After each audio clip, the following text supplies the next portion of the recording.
Vuelta. Let's explore the world together. Travel ni Awel. True lalo, na walang eklavu. Let's travel the world together sa travel ni Awel. Actually, after Rizal, sa Masungi, diretso na kagad tayo international. Pupunta po tayo sa Barcelona, Espanya. At isa sa sasaluduan natin yan ay isang Pinoy na namamayagpag sa paglalakbay sa Spain ngayon. Live via Zoom, we welcome aboard Erwin Aurelia. Buenos dias, Senyor Erwin. Welcome to Travel ni Awel. Buenos dias. Actually, buenos tardes sa inyo. Tardes No? na dyan. Sa amin, buenos dias. Dito, alas 10 pa lang ng umaga. Tama, oo. Nakakatuwa, Erwin. Salamat at nakasama ka namin. Excited ako nung makita ko yung mga travels mo. Hindi lang sa Spain, umabot hanggang Denmark at kung saan-saan pang lugar. At syempre, naging bahagi ka kahit paano ng mga kapamilya, kaserbisyo natin sa ASAP natin to in Milan sa kanilang mga papamasyal. Erwin, unahin na po natin. Marami kaagad nag-shoutout dito. Bakit siya nasa Spain? Anong ginagawa ng isang gwapong Pinoy sa Spain? Share mo naman. Ayun po. So, basically, dati po kasi nagtatrabaho ako sa ABS-CBN sa marketing. And then, alam naman po natin yung nangyari with the franchise dinner. So, madaming mga kapamilya kagaya ko na nawalan ng trabaho. And after that, naisip namin ng partner ko na actually Spanish siya. So, naisip namin na parang let's just go to Spain. So, ayan, dito na po tayo ngayon. So, magtatatlong taon na tayo dito sa Spain. Ngayon nandyan ka kasi maraming mga Pinoys din kami nakausap. Kunwari yung mga previous guest namin sa Japan, tsaka sa iba't ibang mga lugar sa buong mundo, naging travel operator na rin sila or nag-a-assist sila sa mga Pinoy na namamasyal sa Barcelona. May mga na-assist ka naman dyan na ipasyal bukod sa sarili mong pamamasyal dyan sa Spain kasi agad advance mag-isip ang mga Pinoy. Uy! May contact na kami pag pumunta sa Spain. Baka pwede naman makontak si Erwin Aurelia. Yes, actually, totoo po yan. Kapag may mga bumibisitang mga kaibigan, yan nga, yung mga dating katrabaho natin sa ABS-CBN, saka yung mga kaibigan natin pag pumupunta sila dito, lagi nilang nababanggit na, okay, Erwin, meet tayo. Kasi, syempre, hindi nila masyadong gamay pa yung lugar. So, ako naman, nililibot ko sila. Tapos yung mga places na magaganda, ayan, pinupuntahan natin yan kasama yung mga friends natin. Ito nga recently, nitong last week, may pumunta dito yung mga galing ng ASAP, Milan, sila Darla, sila Chini, ayan, siya si Miss Patch, pumunta sila ng Barcelona, tapos inikot natin sila. Tapos the following day, yung dati ko namang katrabaho sa marketing sa ABS-CBN, si Sarah at saka yung anak niya. So sila naman yung Sarah Abiog ba natin. ito? Yes, si Sarah Abiog. Hi, Sarah! So, iwanan na, gano'n. Ano, pasyalan na. Mga nakakasama natin sa mga events natin. Kasi syempre, Erwin, dati Yes. gumawa tayo dyan ng Global Pinoy Singing Idol sa Kongresyonal. Ganyan. At malaki yan sa Catalunya. Marami tayong mga pinuntahang lugar dyan. At nagkaroon tayo ng very special event dyan kasama si Martin Rivera at si Rachel Alejandro at ang mga kapamilya natin noon. Pero ikaw, na nandyan na sa loob ng 3 taon, ano yung mga paboritong lugar mo diyan sa Barcelona? Alam mo yung pagpupunta diyan, eto yung mga pupuntahan natin. Ito yung top 5 destinations. Bukod dun syempre sa mga kinuna na mga tatak na mga pelikula na pinuntahan diyan kunwari ng Katniel at ng iba pa. Ano-ano yung mga paborito mo diyan sa Spain? Well, yung Barcelona kasi, city siya, pero province din siya. Sa city mismo ng Barcelona, of course, nandyan yung Sagrada Familia, yung Park Güell, yung Palau Güell, yung mga dinesign na houses ni Gaudi, yung Casa Batlló, Casa Mila, Casa Vicens, tapos yung Montjuic, Tibidabo. Actually, ang dami. Pero pag lumabas ka sa city mismo, nature naman yung makakaharap mo kasi hindi naman lingid sa kaalaman natin lahat na yung Barcelona, malapit siya sa dagat, no? So, ilang tumbling na lang, nandun na siya sa Costa Brava. Tapos kagaya niyan, nakatira kami ngayon sa Maresma, which is like between Barcelona and Costa Brava. So, by the beach talaga, madaming mga magagandang places na pwede mong i-explore. So, nandyan, for example, yung Premia de Mar, andyan yung Santa Susana, Malgrat, Calella, Blanes, ayan. At syempre may pagkakahawig talaga, hindi lang sa salita, sa kultura, sa pagkain, ang Pilipinas at Spain. Dahil alam naman po natin ang ating kasaysayan. May mga events ka naman dyan na puntahan, gaya ng mga fiesta na, uy, Pinoy na Pinoy ito ah. Yes, actually yung pagse-celebrate ng fiesta, I guess nakuha natin yun sa kanila, no? Kasi usong-uso dito, lalo na pag summer, yung fiesta dito sa Spain, big deal talaga. So, andyan yung mga madaming activities kagaya nung paggawa ng Human Towers, yung mga Castelliers. Tapos ayan, may mga pasayaw yung mga tao sa kalsada. Tapos ayan, gumagawa sila ng mga Human Towers. Tapos meron mga fireworks. Tapos ano yan, every town talaga yan. Tapos pwede kang pumunta sa isang town ngayon, tapos the following day sa kabilang town naman. Kasi sunod-sunod yan pag summer. Ayan, kasi ito yung time na pwedeng lumabas talaga yung mga tao kasi hindi malamig. So, na-enjoy talaga nila yung outdoors. Ang saya ng Human Tower, ang dami syempre nagiging interesado dyan kasi parang kakaiba talaga at saka namamayagpag yan sa Yes. social media, yung mga Human Towers. Ayan no, yung ganyan, talaga naman yung makakapanik. Maraming nagpe-fail pero syempre hindi sila titigil no hanggat hindi nabubuo yung Human Tower. Tama ba? Yes. Tsaka teamwork kasi yan. So, mga grupo yan ng mga volunteers, kumbaga, yan talaga, pinapractice nila kung paano gumawa ng ganyan. Tapos, nag-arrange yan kasi makita mo yung sa pinakatuktok ng tower, bata yung nasa taas kasi syempre para madaling makaakyat, no? Tapos yung nasa support naman sa gitna at saka yung sa baba, ayan yung mga mas matatanda. So, talagang siya, parang community effort. Makikita natin yung pagtutulungan ng bawat isa para makagawa ng tower. Bukod dyan sa Human Tower na parte rin ng kultura nila, meron din ba dyan gaya sa Pilipinas na prosesyon, sagala, Santa Cruzan, mga ganap sa kalye? Yes, madami yan. Usually kapag holiday season, big deal kasi dito sa Spain, wala kasing, well, may Santa Claus, pero ang mas inaano nila, sineselebrate nila yung Three Kings. So sa araw ng Three Kings, nagpaparada yung Three Kings sa kalsada, tapos sila yung parang namimigay ng regalo sa mga bata. So every January yan, sa feast day ng Three Kings, paggabi, may parada na namimigay ng regalo sa mga bata. Naku. So maganda yun. Tapos may parang carnival na parang parada every spring. So, iba-ibang town din. May mga pinapakita. Tapos may mga nagsasayaw din ng mga gigantes. I guess sa Spain din natin nakuha yun, yung mga parang malalaking human figures. Ayun, makita mo dito sa likod niyan, may mga gigantes. Parang yung higantes natin naman sa Angono Rizal, dyan sa Binangonan, Yes. yung mga fiesta-fiesta dyan, di ba? Ang dami talagang pagkakahalintulad. Naku, sa susunod nga punta ko dyan, January, para mabigyan ako ng regalo ng Three Kings dyan.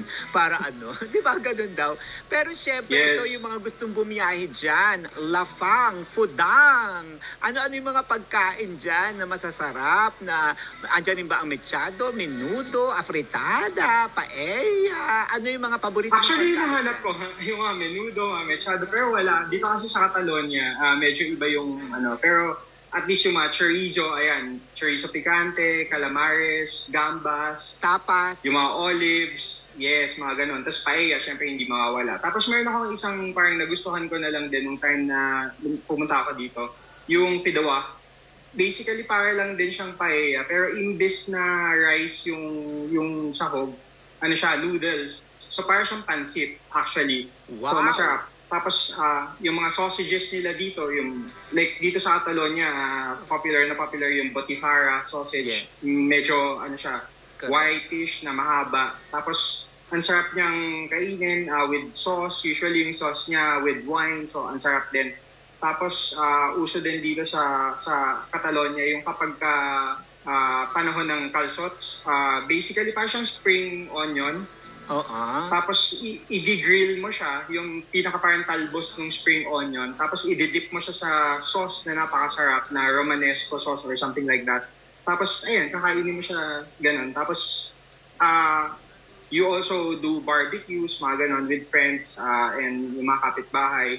So, very part talaga ng buhay dito, yung food.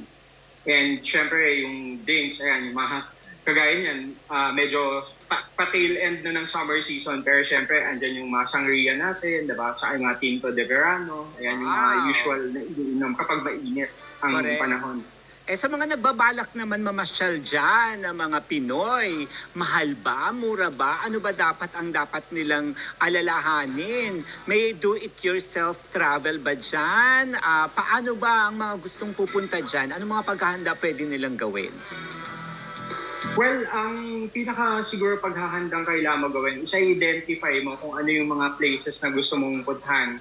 Kasi apart from, yun nga, kagaya nung sinabi ko, apart from Barcelona City itself, ayan, madami kang places na pwedeng mapuntahan. Kahit mag-train ka lang, ang dami mo nang pwedeng mapuntahan. So, I guess, nasa planning din, no? So, tingnan mo kung ano yung mga places na gusto mong mapuntahan and then, i-plot out mo. Kasi hindi, I guess, hindi din naman pwede na parang gusto mo madami ma-achieve pero several, like 2 to 3 days. Dapat siguro, I think, mga 1 week to 2 weeks para ma-experience mo lahat na meron dito sa Catalonia and sa Barcelona. Pero, in terms of prices naman, hindi din naman siya ganun kamahal. Like, for example, ako nga nung lumipat ako dito, nagulat din ako kasi sa grocery, may mga times na parang pag kinonvert mo, mas mura pa yung, like, yung mga gulay, yung mga drinks at ibang stuff, parang mas mura pa nga dito lumalabas kesa sa Pilipinas. Na-surprise din ako actually.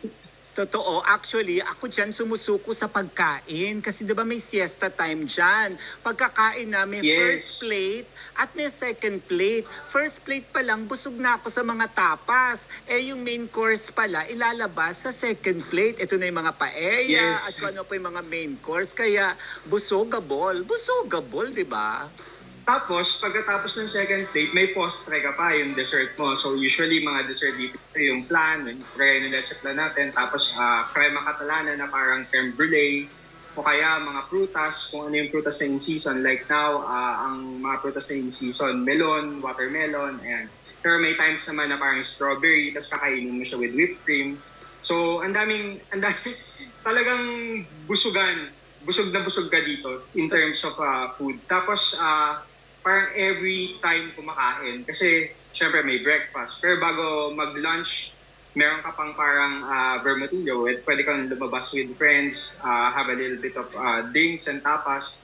Bago ka umuwi sa bahay, tapos kakain ka ulit. Kasi yung lunch dito nasa mga 3 to 4 p.m. So, medyo mahaba yung pagitan. So, in between that, kakain ka pa. Tapos sa gabi din, medyo late na yung dinner, mga 8 or 9 p.m. So between lunch and dinner, pwede pa ulit na parang merienda.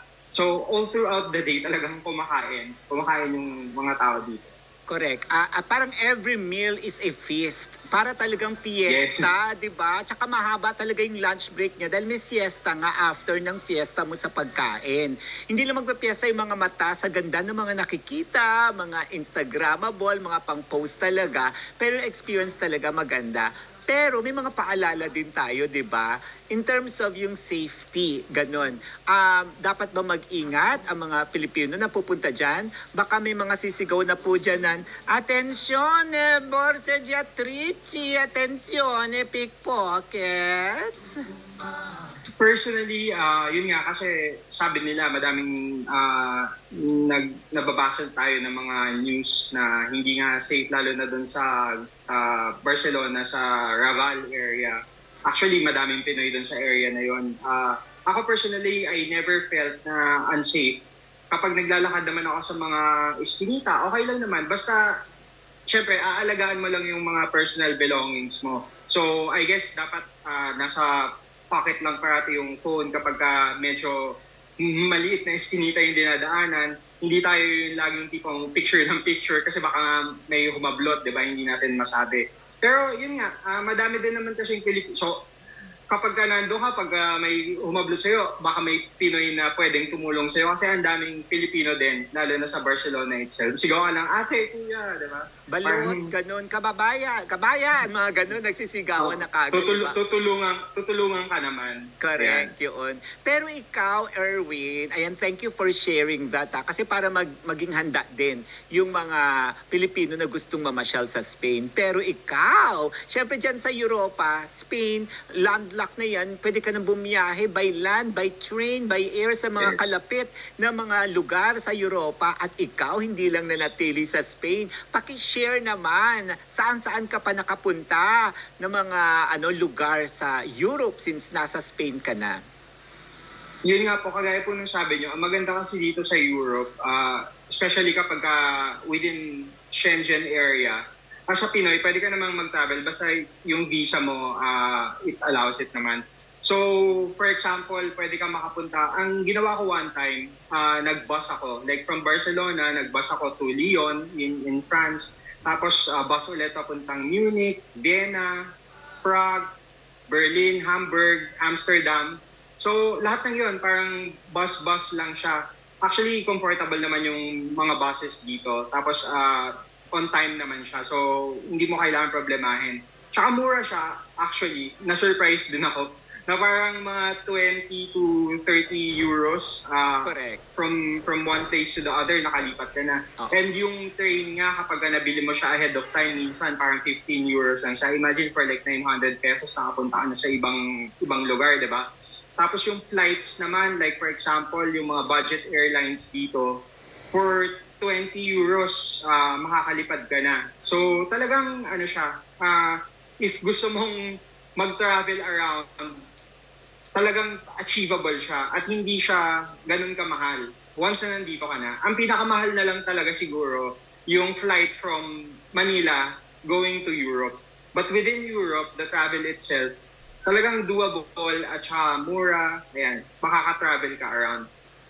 At saka actually, yung na-experience ko dyan sa bus, nakakuha pa ako ng student fare. Kita mo naman naniwala pa na estudyante ako. At yung yung 12 euro na bayad sa bus, may libreng 2 drinks pa. Pumili ka, hot drinks o cold Diba? drinks, Wow. diba?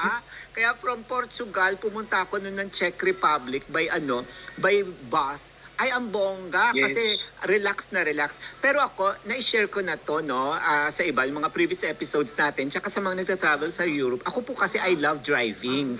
Kaya ang ginagawa ko, umaarkila ko ng sasakyan sa airport, tapos malilibot ko na ang iba't ibang lugar sa Europa kasi mas tipid yan dahil kung mag-aeroplano ko ang mahal. Pupunta ka rin sa airport 2 hours prior to your flight. Ganon din naman sa train, 1 hour before your biyahe, kailangan nandun ka. So, dati ang ginawa ko, nagrent ako ng sasakyan sa Germany, tapos bumaba ako ng Vienna, Austria, tapos napunta ako ng Spain, pumunta ako ng Belgium, Amsterdam, nakarating pa tayo ng France by car, at Switzerland, nakakending pa tayo dyan. So, yun ba? Tip lang, baka lang ko gusto nyong gawin. Dahil isa sa travel tips na mabibigay ko travel light.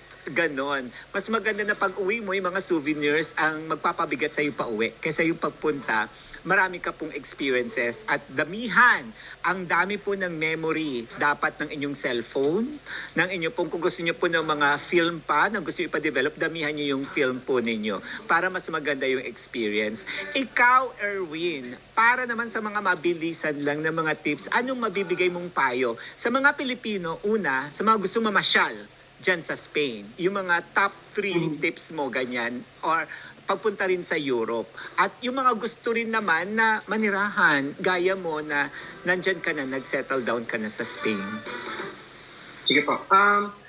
Yun nga, kagaya po ng sinabi nyo, mas madaling makalibot sa makagalaw kapag you travel light. Ako, kapag nagta-travel ako, talagang one backpack lang ako para at least madaling makaikot, di ba? Tapos, dito kasi sa Europe, medyo cashless na. So, kailangan either swipe lang or tap to pay lang. Hindi mo na din kailangan magpalit ng euros kasi, yun nga, pwedeng card na lang siya. ang hirap kasi halimbawa nagpa-exchange tayo ng pera, di ba? Yung value na nakukuha natin sa money changer, syempre may patong na. So, mas maganda talaga when you just pay cashless.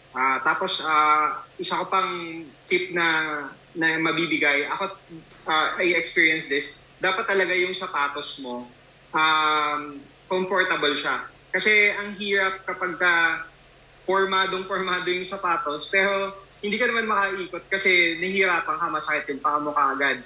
Dapat talaga yung pang-walking na sapatos ang dadalin mo. Ayun, top 3 tips. Tapos, other tips, kapag nasa budget ka, hanap ka lang ng mga convenience stores. Usually, masarap naman yung mga offerings sila doon. Or like yung mga local na parang karinderya. Like dito sa Barcelona, ang daming mga local bars na mayroong menu del dia. For 10 to 15 euros, meron ka na.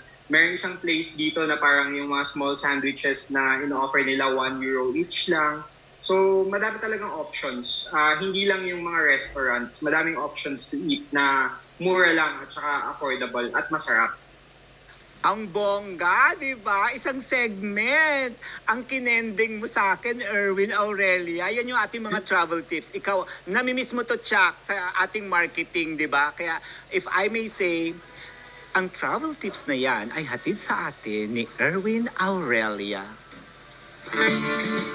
Mahilig mag-travel pero tagtipid, kinig na at matuto sa Tripid Tips. Tripid Tips. At yan ang tripid tips natin. Handog mismo ng ating kababayan, kaserbisyo, kapamilya na si Erwin Aurelia sa Spain. Ang ganda ng mga tips na binigay mo. Ang dami kagad natutunan.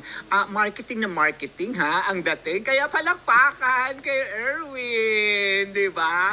At dahil dyan, pagsasamantalahan na kita. Sasamantalahin ko ng pagkakataong ito. Ano na ang natutunan mo na mga salita dyan sa Spain? Yung tipong pag pumunta kami dyan, ay mabubuhay na kami dahil sa Lengua de Viaje, handog ni Erwin Aurelia. Mga lingwaheng hindi maintindihan, mga terminolohiyang nalalabuan. Ating pag-usapan sa Lengua de Viaje. Lengua de Viaje tayo, Spanish lesson, courtesy of Erwin Aurelia. Ano yung mga basic expressions na mabubuhay na kami pag pumunta sa Spain at namasyal dyan, Erwin? Siyempre, sabi nila, importanteng laging magsabi ng thank you, no? So, gracias lagi sa mga yan, binibigay sa atin. Gracias. Teka tulong muna. sa atin. Yes, Kailangan of course. gamitin mo yan sa sentence. Ganon. Kaya, gracias. Use it. Muchas gracias. Yan. Sandali Muchas gracias. Gamitin mo. Wait lang. Erwin, bobonggahin natin tong segment na to. Meron kang supporter dito, ganon. Sasabihin ko, use gracias in a sentence. Tapos meron sa background sasagot, tsaka kasasagot dyan. Okay, sige. Wait lang, ha. Teka, mahabang sentence sana. Gaya nung sausage na dinescribe mo kanina. Ganon, para bongga, di ba? Use gracias in a sentence. Use it! Yan. Muchas gracias por tu ayuda. Ayun, ang ibig sabihin ng muchas gracias, na sinabi mo. Ano ibig sabihin nun sa Tagalog? Salamat, maraming salamat. Salamat sa tulong mo. Yan. Ayun. Muchas gracias por tu ayuda. Yes. Por ayuda. Ganon din pala yun. Muchas gracias por ayuda. Yes. Ang ganda kay ayuda. Por ayuda, sabi niya. Thank you for tu your... ayuda. Ang Yes, ganda. for your help. Ginagamit kasi gamit na gamit yung ayuda noong panahon ng pandemya dito sa Pilipinas, di ba? So yun pala yun. Kaya pwede natin gamitin, muchas gracias por tu ayuda. Tama? Diba? Yes! Ang bongga! Panalo! So, ayan, syempre kahit paano pa nagtanong ka, ano yung excuse me? Excuse me, senyor, senyora? Ano yung excuse me? Ano ba? Perdón, señor. Perdón. Señora. Perdon. Perdón. Yes. Ayan. Perdon naman daw yung excuse me, yun daw po yun. So, use perdon in a sentence. Use it! Perdón, señora. Ayan, excuse me, senyora. Sa babae, senyora. Sa lalaki, senyor. Sa babae na medyo matanda, senyora, senyor. Tapos pagka medyo bata, senyorita. Talagang senyorita. Senyorito. Oo, senyorito. Yes. So, kabaligtaran nun, senyorito. Yes. Tapos pag bata, niño, niña. Niño, niña. Ay, naku. Hello, Niña Corpus. You're watching right now. Niña Corpus, na ano talaga natin, di ba? Eh, di ba, Batang babae. Batang babae, Niña. niña. Batang lalaki, niño. O, di ba? Nakakatuwa. So, muchas gracias, Senyorito Erwin Aurelia, for tu ayuda. Salamat sa tulong mo. Ang dami naming natutunan sa iyo mula sa Tripid Tips, sa Lengua de Viaje, at syempre sa Travel Pass natin sa Barcelona, Espanya. Maraming salamat. Meron ka bang gusto mga batiin? Kasi, TFC, I Want TFC, napapanood tayo. Sa YouTube, napapanood tayo. Sa teleradyo, Yes, sa kanina nga. cable. Go. Sinabi ko sa family ko sa Pilipinas, manood sila. So, hi mama, sa mga tita ko sa Cavite, ayan, nanonood sila. Tapos dito naman sa Spain, yung partner ko, nasa kabilang kwarto, nanonood. So, ayan, maraming salamat din po sa pag-invite. I hope madaming mga Pinoy na maka-visit din dito sa Spain and sa Barcelona kasi talagang masaya dito. Tsaka as a Pinoy, hindi mo mafe-feel na parang iba yung lugar kasi madaling maka-adapt as a Filipino.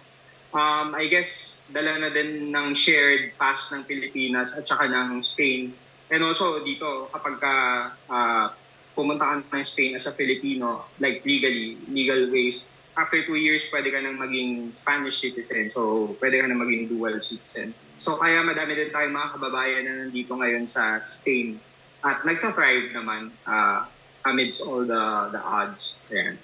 Wow, Erwin, maraming salamat. Ang dami natutuwa sa iyo. Ang dami nagme-message dito sa atin. Nakaabot ka ng Abu Dhabi. Si Sir Colombs, na isang profesor, ay nanonood. Ang galing mo daw mag-explain. Naengganyo daw siyang manood at naengganyong pumasyal din dyan sa Spain. Ayun, mabuhay ka, Erwin. Laging mag-ingat. Muchas gracias. Yes, muchas gracias. Yes. Thank you very much. Maraming salamat. God bless. Thank you, Yay! bye. Busog na busog, fiesta! Ang pakikipag-usap natin kay Erwin Aurelia, libreng biyahe yan.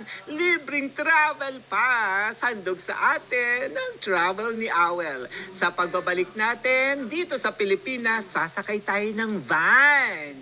Isang banana van at ang driver natin, si Van Lakwachero. Sa pagbabalik yan ng Travel ni Awel.